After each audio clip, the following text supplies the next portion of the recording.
Hi guys, welcome back, and this is episode 3, and I have some little gadgets here that I'm going to show you, because in the last episode we talked about the blood sugar or the glucose running around in your bloodstream. So everybody have blood sugar, glucose, sugar, the same thing. We use it interchangeably. You need sugar for energy, and your brain needs sugar to work, okay?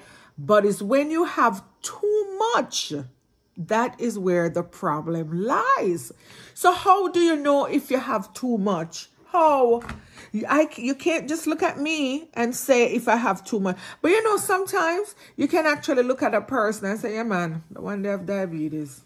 There are some signs that can indicate that your blood sugar is high. But in general, how someone will find out if their blood sugar is too high, they will go to their doctors, and the doctors will order some labs, and they will do what they will call a hemoglobin A1C. That's going to check the amount of sugars that has been sitting around in their bloodstream, typically over a 90-day period, because your red blood cells, they usually have a lifespan of 90 days. So they take a blood sample and they test to see how much sugar is floating around on those cells. And it will give you a value that would indicate whether you have diabetes or you have pre-diabetes or you're good. If your levels are below 5.7, no worries, you are good to go. If a 5.6, we just still worry a little bit and watch it and see where we're climbing. Now, to get that big diagnosis of diabetes, your A1C would be between 5.7 to 6.4. You're considered to be pre-diabetes. It's a little borderline. It's a very serious information that the doctor has just given you. It means that you're progressing to that number of 6.5. That's when they do like 2 separate tests on 2 different days, determination that you now have diabetes. In the home, you can do a finger stick. You can literally buy this. I bought this one at CVS. You can literally buy these in your pharmacy. They have different brands, but this is just the CVS brand. And it's gonna come with, no, I think this just come in the box by itself, and it might come with some test strips. Yeah, I believe that's how I got it. So this is a glucometer. This is the machine that you're gonna use to measure blood sugar. And these are the test strips that you're gonna use. So each glucometer has its own designed test strips that work for that particular brand. Now this is what the test strips looks like. This is just some little strips. And then what you do, you want to make sure you're keeping your test strips bottle closed at all times, because you don't want them exposed. You got to always keep it closed and safe and keep it in a secure place. Then it comes with instructions, but this part with the ridges, I don't know if you can see it. This part with the ridges at the end, you insert it into a little hole right here at the bottom of the glucometer. And you simply just insert it like so. Oopsie daisy. Just put it straight in. And once you put it straight in, it's going to activate the machine. And you're going to see it's flashing. You see it flashing with a little bubble at the end that looks like a blood drop. That's exactly what it looks like. It means that the machine is ready for a drop of your blood that you're going to stick your finger. And this is the Lancet device that you're going to use to probe your finger. It has a needle in it. And I literally put the needle in. This is a pointed end, and you screw it on. And you have different devices that looks different ways. This is a personal one that one individual would use. And then you have the other disposable ones that is a one-time use that they would use when you go to the doctor. And then you would just clean your finger. You clean it with some alcohol, or you can just simply wash your hands with soap and water, and you find a spot on the sides of your finger, because when you use the inside of the fingertip, it's gonna really hurt. It's very sensitive there, so it's best you use like the sides of the fingers, any one of the fingers that work best for you. And then you're just gonna poke the finger. You're just gonna click it. I'm not gonna do it right now, but you're just gonna click the finger, poke it, and the blood is gonna come up at the end, and then you're just gonna put it on it. It's gonna read it, and your number is gonna display, and it's gonna tell you what that number is. Now, there are different meanings to the number. If you're just waking up out of your bed, you slept all night, you slept for 8 hours or however long you sleep, and you're just waking up first thing in the morning, ideally, your blood sugar should be less than 100.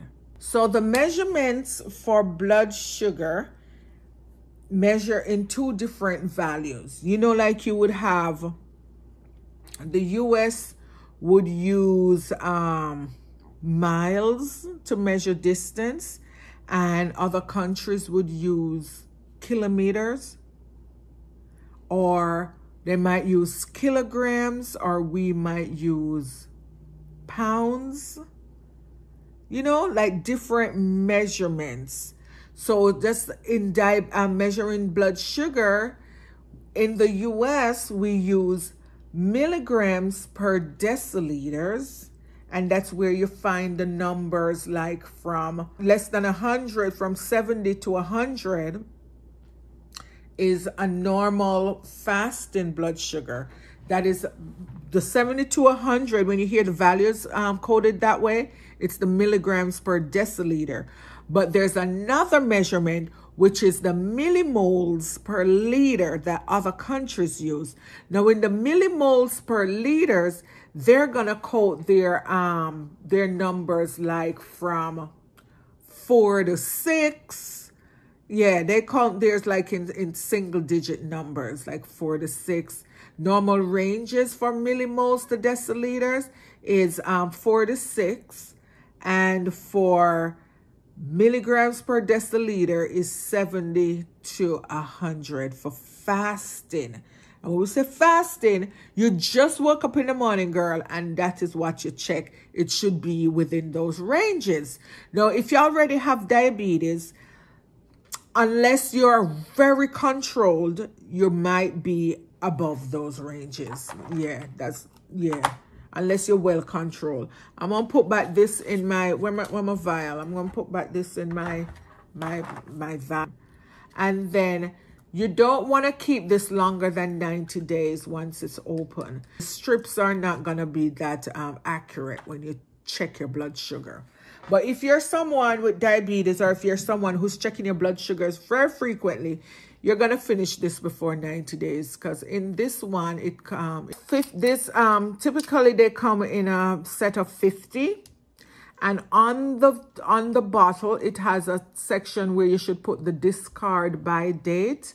So if you open it on say you open it on the 1st of a month, and the month has 30 days, you're counting 3 months that you can keep this for 90 days. So you count 3 months and write the date on the bottle, write the discard date on it. So you say count whatever the 90 days is, and you're writing the end date, the last date on it, not the day you open it, but the end date you're putting on it. Because if you're not using it every single day, and it has in 50, if you use it every day, clearly it's going to be finished before 90 days, so you will be good. But if you're not using it every day, you got to throw it out after 90 days if it has already been open. And yeah, so don't be using your test strips past 90 days from the same vial, because you're not going to get accurate measurement. It's going to be off. Other than doing finger stick, life has gotten so much easier now, where they now have continuous glucose monitors that you wear at the back of your arm in the subcutaneous tissue, or you can wear it on your abdomen, depending on the brand that you're using. And that you will use that with a sensor, and those can measure your blood sugars in real time.